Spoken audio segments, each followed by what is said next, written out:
what we see out there is a product of what's in here.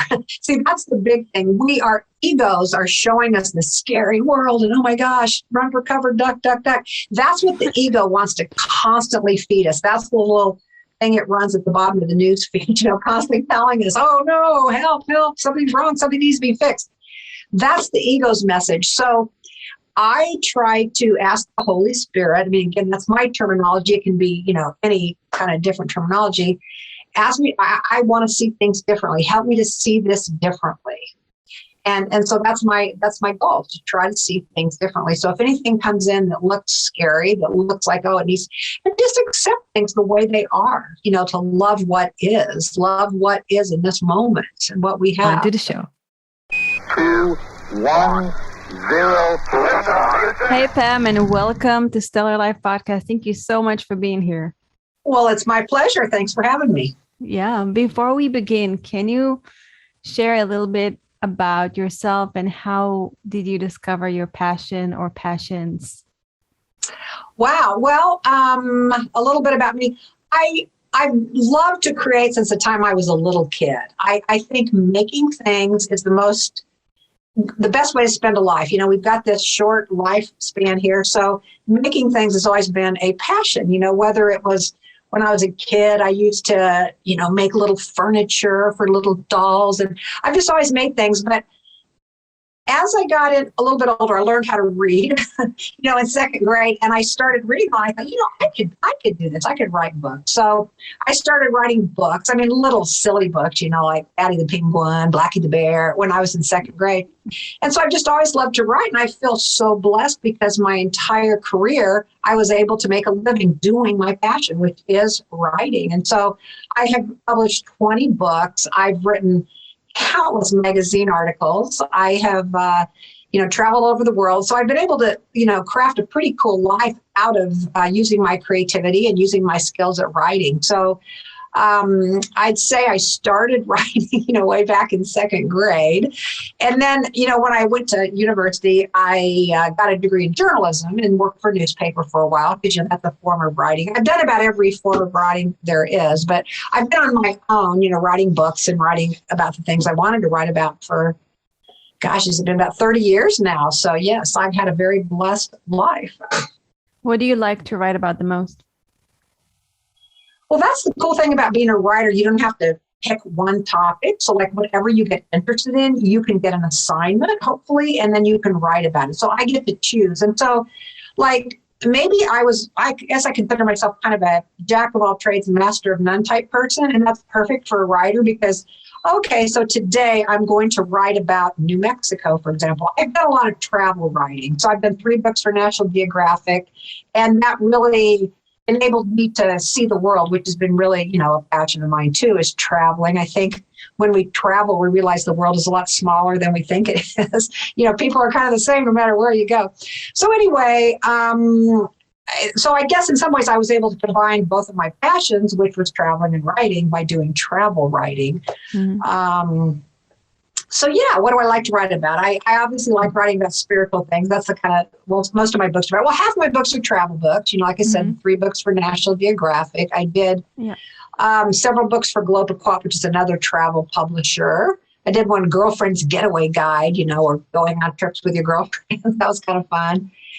And then, so yeah, those are the things that I mostly like to write about. But what I've discovered as a writer is like, okay, so say an editor gives me an assignment. It almost doesn't matter what it is. When I start researching it, I start talking to people that are passionate about whatever it is that, the assignment is about. It becomes interesting to me too. So even if I'm not initially aware that I'm interested in, I don't know, whatever it might be, but once I start talking to the people that are experts in that field and love that field, then I find out that it's fascinating. I mean, I think pretty much anything can be fascinating if you look at it the right way. And any person is fascinating if you get to know them. And so the writer's job, of course, is to delve into and find that part that's so interesting. So I think that's why I've been very blessed to have this life and to be able to learn about a lot of different things and to be able to write and do what I love. And yeah. So I traveled a lot as well prior to COVID. I traveled over 40 countries, and I really, and I lived in Japan for 3.5 years. Oh, So excellent. I really enjoy traveling.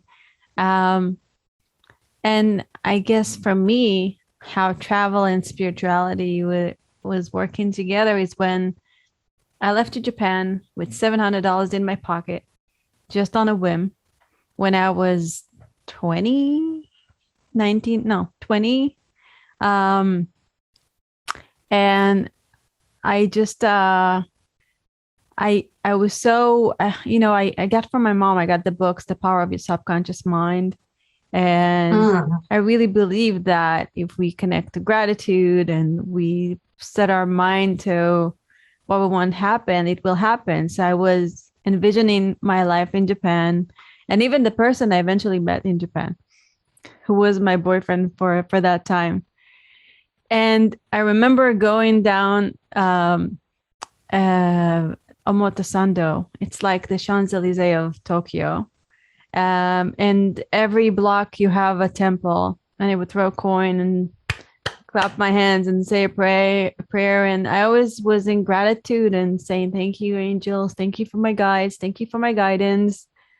And that brought me to actually have an incredible experience in Japan from a place where I wasn't, I didn't have money. I went there like a young kid. I never travel outside of Israel. That's where I'm from. And when I landed in Narita, it was so overwhelming. It was like a sea of Japanese people, and I've never experienced that before. It was really, if I didn't have that inner faith, I don't know where I would end in. What was your journeys like, and how did you find your spiritual connection? Well, I've, been to a lot of places. And in fact, I've been to Japan, but I went to Japan. They asked me to come speak about, my work in, I guess my book, E Squared, and maybe some of my other books are real popular there. So I spoke to like 2,000 people, and I was met at the airport by all these screaming fans wearing my face on their head. Really? Yeah, Wow, I mean, so literally, Japanese. they had made a facsimile of my face, and they all had these little cats that they'd made out of my face. And, I'd just flown the 17 hours or whatever it was from the United States. I was like, I just want to go get some sleep. But they were all like, eh. And of course, I don't know if you've read the book E Square, but there's a thing about yellow butterflies. So they had a piñata with yellow butterflies and all that kind of stuff. So that was really fun. I very much like Japan too. And I like all the temples. And I'm sure you must have gone to Kyoto. And anyway, so it's just a beautiful place, and I definitely enjoy that. Although I didn't live there 3.5 years, I was there for a couple of weeks is all. But I've been to a lot of places, and I just feel really blessed as far as trusting. And how you asked how it compared to spirituality. I think one of the things that happens when you travel, you're out of what your comfort zone is. Like you mentioned, you went there, you didn't know. So it kind of opened you up to new possibilities. We get stuck in ruts into, what we think we know, what we think is truth. But when you travel, you're kind of jetted out of it a little bit. Things are never quite the way we seem. And so I think you're more open to new possibilities, possibly when you're traveling. You're not so sure that everything you know is exactly right. So, and that gives the spirit time to come through. Because I really think, to me, spirituality, we're all immersed in spirituality. There are, as you mentioned, angels. I mean, that's the state in which we live. However, we cement in this kind of belief system in the material world, and we believe this is it. So most of us are looking literally at this tiny sliver of reality. I mean, tiny. We don't even begin to see all the possibilities, all the things that are out there. And so when you travel, you're just, kind of a little bit stepping out of that little sliver of how you see everything. So I guess that would be my answer to how does travel and spirituality go hand in hand. I think it just gives you an opportunity to, again, jump out of the net. Yeah. Were you always spiritual, or did you? Were you awakened in the middle of Pardon me? Yeah. Did you get awakened in the middle of your life, or how did it work for you? Well, I grew up in a sort of conventional Christian type family. You know, my father, in fact, was a minister, but talk about a narrow viewpoint. You know, the way I was raised was very narrow. There were very strict rules, you know, the 10 Commandments, all that kind of stuff. So I kind of just did that. I mean, I went to church a lot and, you know, it was fine. But when I got off to college, I started reading, meeting new people. And so I guess my horizons were broadened and some of those beliefs that I was taught as a kid no longer applied. And I began to, you know, see a bigger reality or a bigger picture. So I think it was more of a gradual thing. Like, I love those stories about people just have this radical awakening. Like one day they, like Eckhart Tolle or Byron Katie or somebody like that. So mine really wasn't that way. It's more, in fact, I wouldn't say I'm even awakened now. I would say I'm on a path. I'm on a journey. I think this is the most awakened thing to say. Because if somebody tells you that they're awakened, they probably are. Maybe not. Yeah. So much. Yeah. So I feel like I'm on a journey and, you know,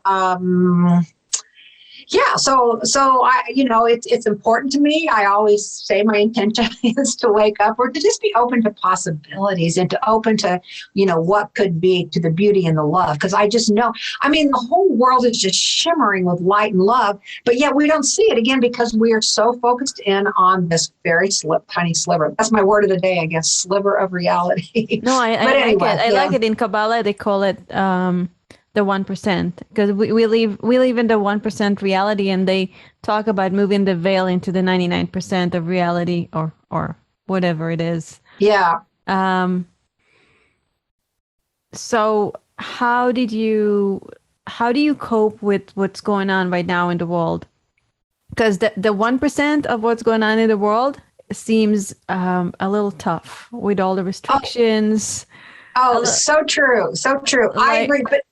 But what you just said was the key when you said the 1%. So why are we all focused on that 1%?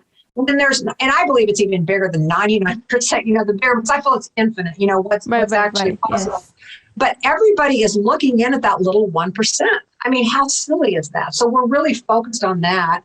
And so how do I cope is to keep reminding myself that that is just one viewpoint. It's one of the many, you know, collapsing the wave. We sort of collapse the wave in terms of physics. I don't know if you've read my book, Squared, but I talk a lot about some of the physics principles and, you know, the observer effect and that kind of thing. So we keep observing this one little thing.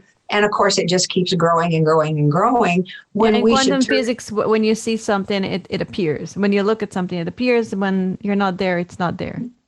Right. The observer effect is what they call it. You know, so there's really no true scientific experiment because the observer or the person doing the experiment, their viewpoint is playing out all the time.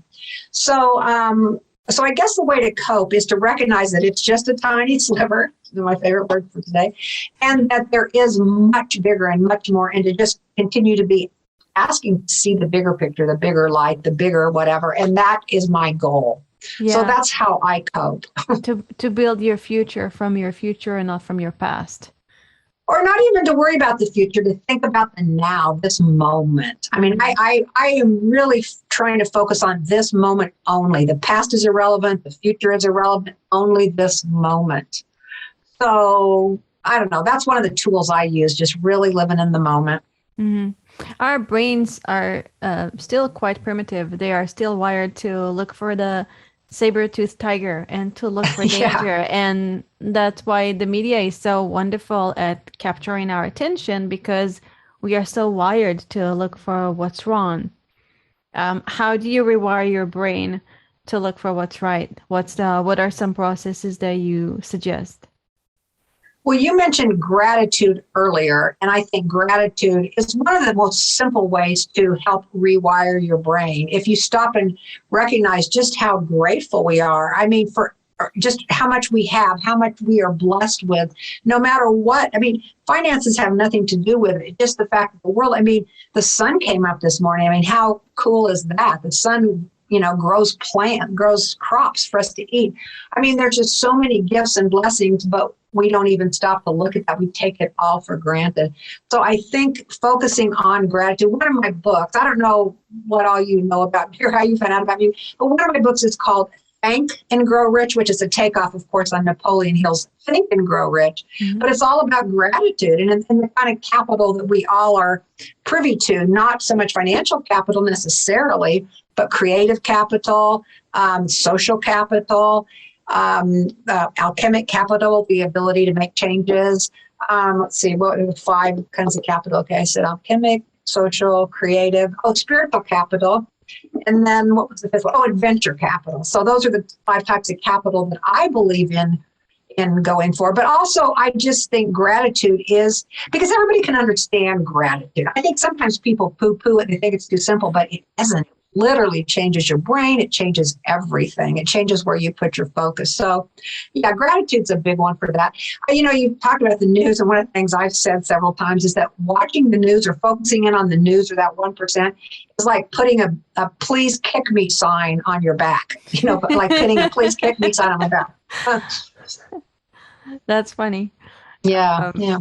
But what if you are so how can you, because I find myself really curious about what's going on and all the new rules and restrictions. Because how can, I don't want to be like an ostrich with our head in the sand, but I also don't want to focus on that completely. So how do we find a middle way where we know what happened, and if something bad's going to happen, we need to prepare for it? Because they're talking about cyber attacks and breaking the food supply chain and all that. So if I just don't look at it, that means it's not going to happen? Or do I need to look at it, be prepared? How do you navigate that? Well, I feel like I get enough information. It's pretty easy to get enough information. So I think what I try to do is just limit it to a small amount of information, just enough to know and to recognize that I feel like if you focus too much on problems and being prepared for them and thinking about what could happen, you're literally wiring your nervous system to not be able to respond when things do happen. So I think it's important to try to create a headspace. How so? Well, okay, if you sit around and watch the news all the time, you've heard of that term doom scrolling. So if you watch the news a lot, that is going to wire your nervous system to be on edge. I mean, so much on edge that it's hard to even cope. However, when it comes right down to it, when we need to respond to things happening, it's more or less in the moment. And so if we have a relaxed nervous system, a calm nervous system, we are able to react better to whatever challenges or whatever things that we will be presented with. Mm-hmm. So for me, everybody can do what they want to do, but for me, it seems the best to try to keep my nervous system calm so then I can hear the spirit, to hear the angels, to hear the guidance that I feel like is coming in.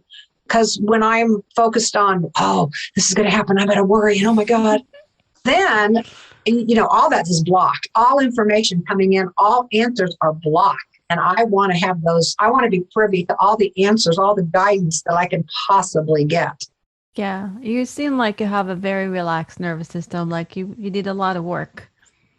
Were you always like that? Well, I wouldn't say I'm always like that even now. It's just a goal of mine. It's just an intention of mine. Mm-hmm. I have 4 main intentions that I like to say, and one is peace of mind.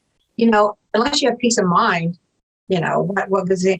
Peace of mind, surety of purpose, clear, unmistakable guidance. And then my 4th one is happiness, is unceasing happiness, to recognize that truth of life that is who we are at our inner core. So those are my 4 big, broad intentions that I, am shooting for in my life. But I ask for help a lot from, I am a student of a course in miracles. So the terminology that we use, everybody's got different terminology, is the Holy Spirit. So I, say, hey, Holy Spirit, help me see this differently. If I'm starting to, get my nervous system wound up, I can ask to see it differently. And I believe there's guidance that will help me see things differently. And to me, that's the biggest thing we all need to do, is to see things differently. A change in consciousness is what we need. Mm-hmm. What is the Course in Miracles, and why do we need to have a whole course to attract a miracle? Oh, the Course in Miracles is have you heard of the Course in Miracles? Yes, Yeah, it's a course that has been around for, 40, maybe going on 50 years now. And it's not a path for everyone. It doesn't even attempt to be a path for everyone. It's just saying for some people will really resonate with this. And what the Course in Miracles is a mind training, to retrain your mind. Because again, what we see out there is a product of what's in here. See, that's the big thing. Our egos are showing us the scary world, and oh my gosh, run for cover, duck, duck, duck. That's what the ego wants to constantly feed us. That's the little thing it runs at the bottom of the news feed, constantly telling us, oh no, help, something's wrong, something needs to be fixed. That's the ego's message. So I try to ask the Holy Spirit, I mean, again, that's my terminology. It can be, any kind of different terminology. Ask me, I want to see things differently. Help me to see this differently. And so that's my goal, to try to see things differently. So if anything comes in that looks scary, that looks like, it needs, and just accept things the way they are, to love what is in this moment and what we have. So anyway, that's it, I guess, in a nutshell. But why the Course in Miracles? Again, it's not for everybody. It just happened to be, something I really resonated with. And I've been, working on the Course in Miracles. I hate to use the word work because that makes it sound like, it's going to be really, really hard. And I think that's one of the issues, even with spirituality. We think it's got to be hard, and we have to jump through these hoops, and we have to do all this. It's so easy. In fact, the Course in Miracles says it's not really hard, this practice that we're asked to do. It's just so different than the way we're used to living our lives. So not hard, just different. Yeah. When Louise Hay was 90 years old, I had it was her birthday, or 90 or 91st birthday. And I got to see her in San Diego on stage. She was too old and fragile. She didn't even talk. She just came and just blessed everybody with her gaze. And oh my God, that was such a beautiful moment that I experienced there. It was beautiful. And unfortunately, she passed like 6 months later. It was really sad because she was a great teacher. And when I was a teenager, my mom gave me the book, You Can Heal Your Life. Mm-hmm. And I really I live by that most of the time. When I remember to get away from the 1% and come back to where I need to be. Yeah. So I heard about the Course in Miracles from her, but can you share with me about the Course in Miracles, and what was your experience with that? What was your experiment? Oh, the book I wrote called Course in Miracles Experiment? Yes. Okay, what that book is, so if you ask people, the Course in Miracles is this big, thick, heavy book. It has almost 1,000 pages, maybe more than 1,000 pages. And if you go to any spiritual gathering, like any Louise Hay type gathering, you say, how many people here have the Course in Miracles? Well, 100% of the people will raise their hand. Oh, yes, they have a copy of the Course in Miracles. And then you ask them, well, how many have actually read it? And, all the hands go down, So nobody. We all have a Yeah. You know how many spiritual, incredible books I have that are just behind the screen, like tons. So many. So that makes me feel good having them, Yeah, I totally get that. And some of them are easier to read than others. And I think part of the reason the people that have resonated with my work is because I make it easy to read, fun to read. I always say it's fun. I went on your blog and I was like, wow, she's very special. I just love the way, I'm going to ask you about that later, but I love the way you own yourself and you're so genuine with your communication. But back to the Course in Miracles. Yeah. Well, so anyway, the reason I wrote that book is that people don't read it. It's hard to read. It's very dense. It's thick. I mean, most people use it for a door stopper. So I decided that I would I don't know if you're familiar how it works. There's a text with the Course in Miracles that kind of explains the thought system. Then there's the workbook. I heard it's a very difficult text. Yeah, and then there's the workbook, and that's 365 lessons. So you literally go through a year of mind training.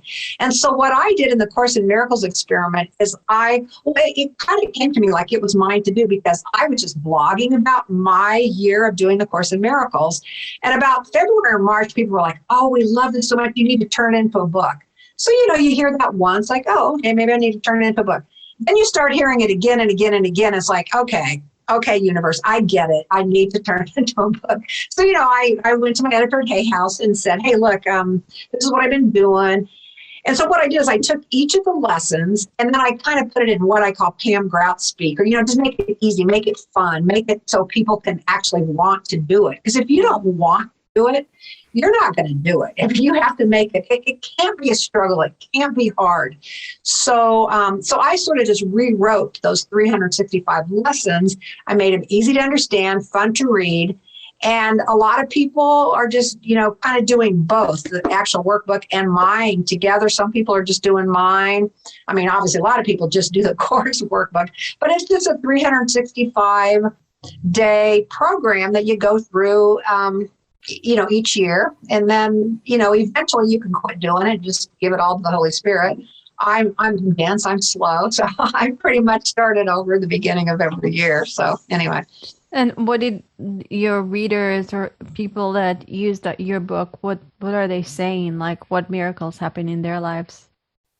Oh my goodness. I have had so many people write to me with miracles. And ever since I wrote the book, E Squared, are you familiar with that book? No, I haven't read it, unfortunately. Now I want Okay, well, that's the book that, went global and has been translated into 40 languages, that why Japan wanted me to come and why I've been to the Philippines and Finland and Peru and everywhere speaking about my book.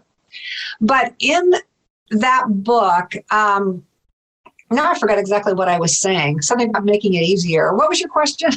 My question was about, we were talking about the people that wrote to you about. Oh, okay. Miracles. So anyway, in one of there's 9 do-it-yourself experiments. Is it true that there is this force out there that wants to interact with you, that, wants to communicate with you, that wants to bless you, that wants to guide you? Is that true?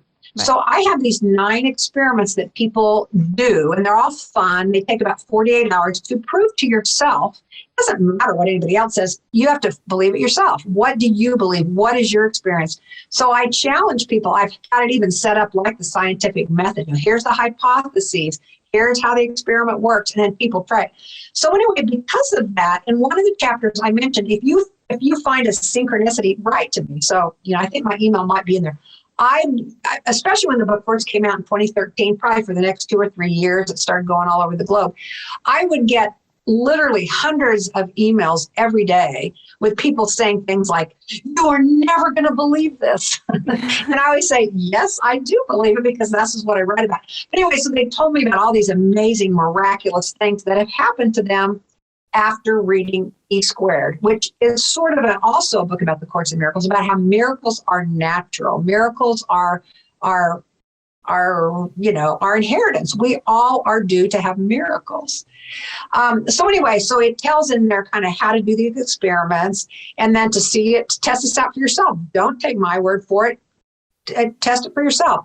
So anyway, I have you asked what kind of miracles. I mean, you name it. I've had everything from people that have been given cards to people that have, woken up with $10,000 more in their bank, to, oh gosh, I'm trying to even think, finding a dead relative on a, they've been looking for years and years and years on some genealogy. I mean, in fact, I did a follow-up book to that called E Cubed, and it had 9 more experiments in it. And in there, there was a whole chapter, and I called it Well, Duh. And I told some of these stories about people, and the amazing miracles that happened for them.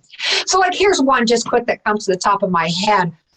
The second experiment, the first one is there this force or not? So I set it up to where you ask for, some kind of sign, some kind of gift from the universe. And so a lot of people would write me about that. The second one was, I say, okay, I called it the Volkswagen Jetta experiment, because it's like we tend to see what we put our attention upon, right? Their so articulate activating system. When exactly. You red, so it's your red.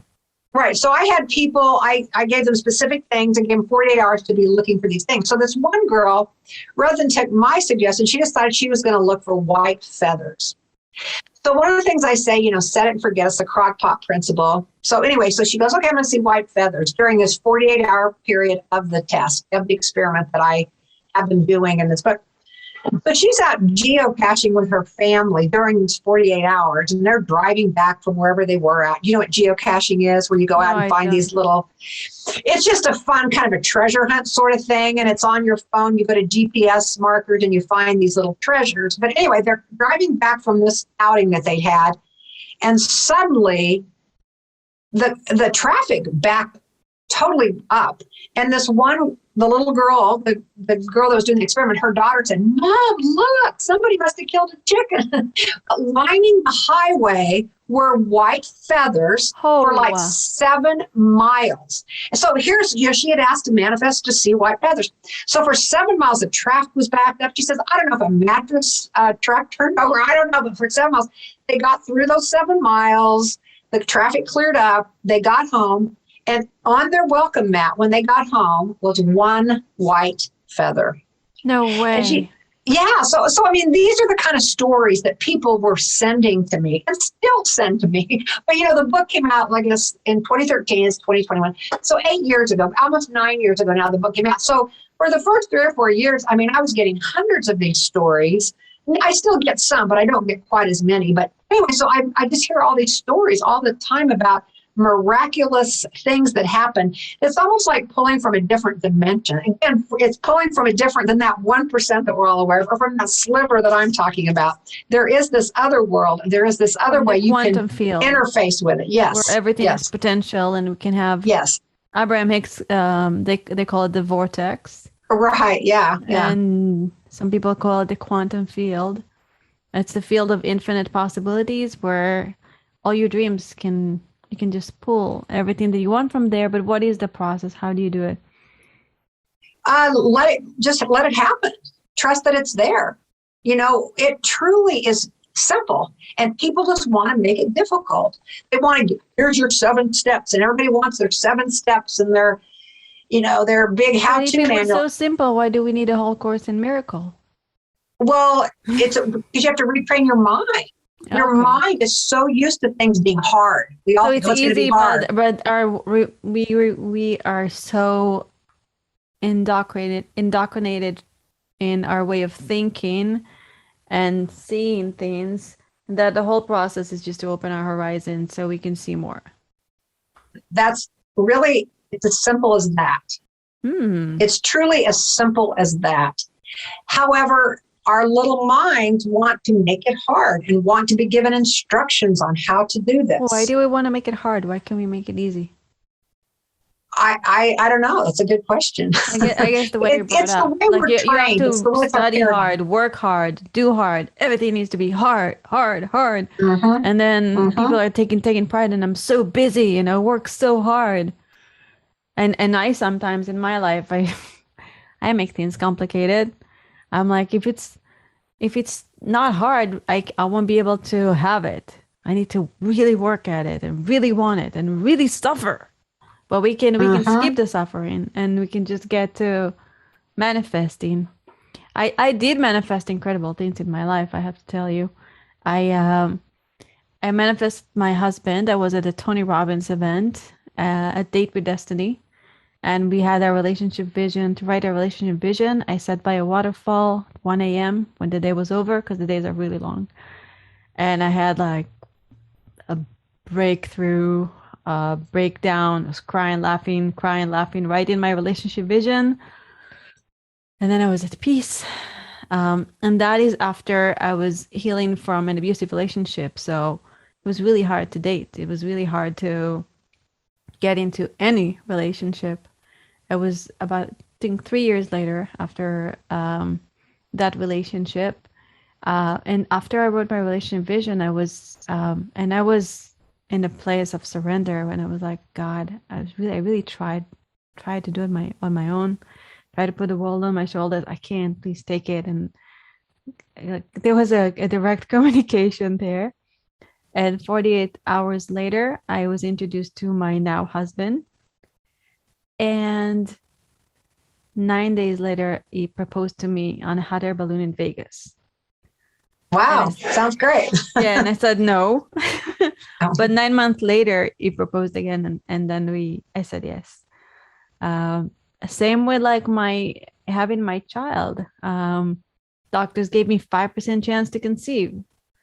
And I was like, no, we're going to work with the field. We're gonna co-create. I did use what I can use here. I used the IVF and stuff, but it was a lot of co-creation because the chances were slim to none. And in my head, I was like, it's not going to be 5%. It's going to be 95%.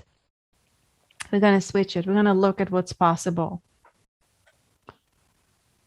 That's beautiful. Yeah. Thank you. What are your daily rituals or practices to look at what's possible? I have several that I switch back and forth, but I'm again a writer, so I like to journal. I like to write in my journal. I meditate often. And then I still, check in with my Course in Miracles lesson. And so I would say those are my main practices. But, it kind of boils down to just trying to keep my mind in this moment and not to go racing forward, not to be, thinking about the past, and to really just be grateful, to be grateful. Yes. How do you connect to your creativity? How can one connect to their creativity? Is this just you just write down things and then the inspiration comes, or?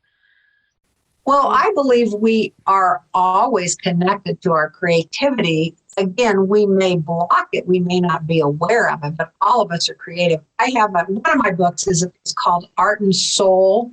I have Art and Soul, and then I have Art and Soul Reloaded. But anyway, I have a little test in there, and it says, okay, there's the PSAT to get into college, there's the MCAT to get into medical school, there's the LSAT to get into law school.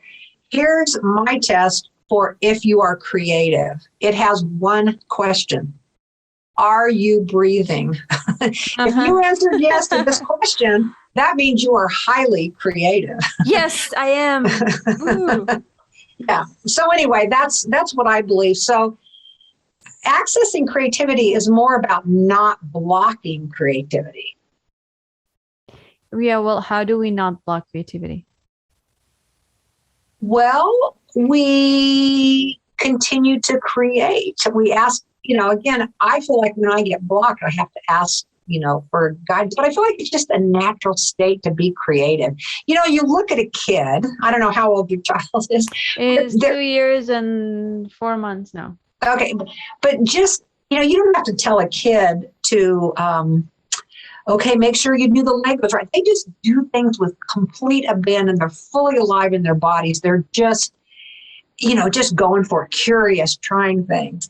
But as we get older, we learn rules and we have the way we're supposed to do things. And that little by little, that light or that creative pulse or that creative impulse is sort of trained out of us, I think. One of the stories I tell in Art and Soul Reloaded is a story. It was in a stage play that I saw. And so the kindergarten teacher has this group of students. She says, how many of you are writers? Well, they all raise their hand. How many of you are painters? They all raise their hand. Then in 5th grade, that same group of people, they ask them again, and, how many are writers, painters, dancers? It's gone down a little bit. By the time we get to high school, in the stage play, they ask them, how many of you are dancers, painters, writers? And only a handful will raise their hand. So little by little, it gets trained out of us. So I think that is what happens. Our society, again, tells us to work, work, work, work, work. Creativity is more about playing. Yeah. I feel the most creative when I am not stressed out, when I'm open, when I dance, when I sing, when I did this really beautiful painting. I didn't paint since I was 8, and then I decided to go to this art studio, and I did a painting. It took me 10 hours, and it was really pretty. and I did it, and I was so surprised at, like, I didn't lose it. I think when we grow up, we think, oh, I haven't done it in such a long time. I can't do it. I don't know who said that story. I think this guy from the Tapping Solution. I forgot his name, but he said Guy from what? From the Tapping Solution. Oh, Nick Ortner? I think so. God, I can't remember his name right now. But he was telling, I saw a video of him telling the story, and he said that he booked, he just started painting and people liked it. And I think within a month or two, he booked a one-man show, like an exhibit of just his paintings. And then when he met his friends who are painters, like, oh my God, I can't believe you got it. We are trying our whole life to get that. And he was thinking to himself, like, thank God I didn't know that, because if I knew that it was difficult, I would never manifest it. Mm-hmm. So what can we do to get to that state of unblocked? Do you have anything that you can share about how can we unblock our creativity? Well, I have a little TED talk, a TEDx talk about creativity, and I suggest writing down 3 ideas every day. So it doesn't have to be a good idea. It doesn't have to be an idea you're going to do, but it gets your brain thinking in terms of being more creative. So that's one step. Just write down 3 ideas. It can be anything. So that's one thing. And then I also, in my TED talk, I talk about dance to the bathroom, just do something silly, because it kind of gets you out of that responsible, side of ourselves that thinks we shouldn't do that. So I think I'm very responsible since I became a mom, like everything, like now I'm a mom. I'm a mom. Yeah. To do things a certain way because I'm a mom. Yeah. Like, no, shake it. No. Yeah. I want to be more open. So right. I write 3 ideas every day. Just write any idea, 3 ideas every day, and then what? That's it. I mean, that's what I suggest. And then again, listen to your guidance, listen to your heart. Don't block stuff that's trying to come to you. I feel like there are so many gifts and blessings that the universe is trying to give to us, and it needs channels to get them out there. So just do it. It's not, I don't have any, if you keep asking me how to, I'm totally opposed to having some prescribed way of doing anything. I believe in just letting go. And like you mentioned the word surrender earlier, that is the key right there, is surrender, and know that whatever you're meant to do, whatever spirit's trying to get through to you, will come through if you surrender. So I don't have all these different ideas for how to do it. I'm in my TED talk. I just want to ask you, how do you surrender? I know. See, that's how our minds work. How do we keep asking for guidance, asking someone else. Just listen within and listen to source. That's the key. Right. But everybody wants the how to. I think trying how to is what blocks us half the time. Exactly. That's what came to mind right now. Because we're looking so much, the how to is here. And when you go from here to here, the answers are here. And then you open the channel. I think the how to, like you said, distracts us from actually reaching our potential, because we need to go through the journey and we need to learn from 1,000 teachers and read 1 billion books before we know how to get to that place. Uh-huh. Well, that's the dominant paradigm that we all believe. But, I say bullshit. I call bullshit on that. I like that. Thank you so much for that reminder. And it was really cool. Before we say goodbye for now, what are your 3 top tips to living a stellar life? Oh, top tips. There I go again. Okay. Well, again, gratitude is very important. I've talked about this many, many times, but I talk about my AA 2.0 program. And I guess if you haven't read my books, this will be new to you, so I'll go ahead and tell you. You've heard of the AA program, the 12-step program. Well, I'm all about smooth and easy. So I have an AA 2.0, which has 2 steps. And here are the 2 steps. I get up in the morning and I say, something amazingly awesome is going to happen to me today. I don't specify what it might be. It's just something amazingly awesome. And so that's where the AA came from, amazingly awesome. It may not be grammatically correct. So every day I get up and declare something really fabulous is going to happen to me today. I've gone through the whole alphabet now, like bodaciously beautiful, extraordinarily epic. So anyway, something cool is going to happen. So that's step one. Just pronounce that before you get out of bed. Second is I have this, what I call my possibility posse, and we text blessings, gratitudes to each other from the day before. So 3 things that we are grateful for that happened to us yesterday. Each morning we do this. And the thing that's different about this gratitude practice than some gratitude practices is that it has to be something different each day. Like if you said, oh, I'm so grateful for my child, you can't say that the next day. You have to come up with something different. So that puts you on the lookout to be always looking for things to be grateful for. So that's what I call my AA 2.0 program. And, people have sent me things like they've made memes, something amazingly awesome is going to happen to me today. They've sent me plaques saying something amazingly awesome is going to happen to me today. It's kind of become my signature. But anyway, so gratitude would be one of the tips for living a stellar life. Second tip, I'm just making these up on the fly, would be to surrender, to let go of that sliver of reality that you think is the way it has to be, and just open yourself up to what's trying to come through. And let's see, what should I pick for number 3? That was go outside every day. Yeah. That was more than 3. I like that though. Oh, was it? Okay, good.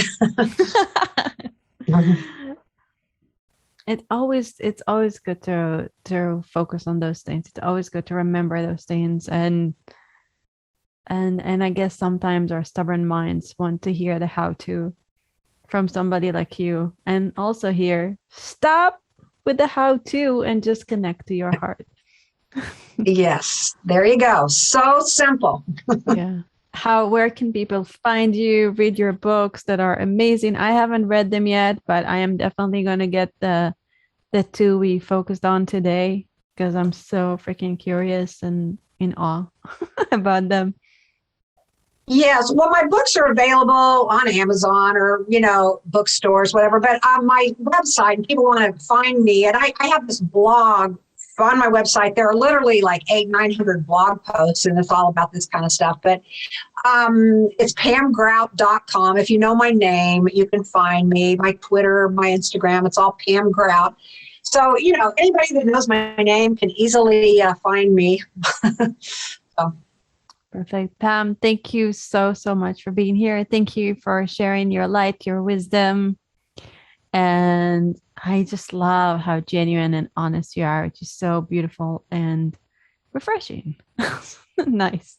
Yeah. Well, great. It was nice talking to you. Yeah. Thank you. And thank you so much, listeners. Remember to be in gratitude and always look for something wonderful that is going to happen to you. Get up in the morning and say, something amazingly awesome is going to happen today. Let go and surrender. Open yourself up and have a stellar life. This is Orion. Till next time.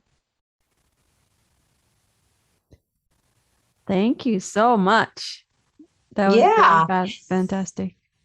Yeah. Now, I'm just curious. You haven't read my books, which is how most people get on to me. How did you even know about me, or how did you even hear about me? Well, I asked my assistant to go and look for really cool people. And then she sent me a list. And then usually I pick 10% of that list, because I go on the website. I maybe will watch a TED Talk and look at some talking points. And I'll just the way I do it is just like at the 3-second rule. I like this person, but I also look at what their background is and all. I don't read everyone's books, hardly ever. I just love having really cool conversations with really cool people. Yeah. Well, thank you. Oh, it's just interesting. Like, you hadn't read my book. I thought, oh, okay. Because you never know what to tell people. Some people have read everything I've ever written. And it's like, how can I tell a new story here? Because they've already read everything. So I was just curious how you'd heard about me. So good to know. So thank you for. Yeah, there's something I forgot to ask you. I just want to ask you for myself. How do you connect and how do you write in such a beautiful, genuine way. Like, how do you, like, you appear so just so. Well, I think it's my gift. Writing is my gift. I feel like, I've been asked to speak all over the place and have been doing it, but it's not my wheelhouse really speaking. Writing is just more how I express myself, how I've been, over the years have expressed myself. So basically, it comes easy for me. And again, I think the things that if we're doing what we really love, it becomes easy. Things start showing up for us. It's just like following that path of gratitude and what you love, and then things just like the path just unfurls in front of you. So anyway, I'm just doing what I love. So that's why. But thank you for saying that. So I appreciate it. Thank you. Well, thank you so much for being here. I appreciate you.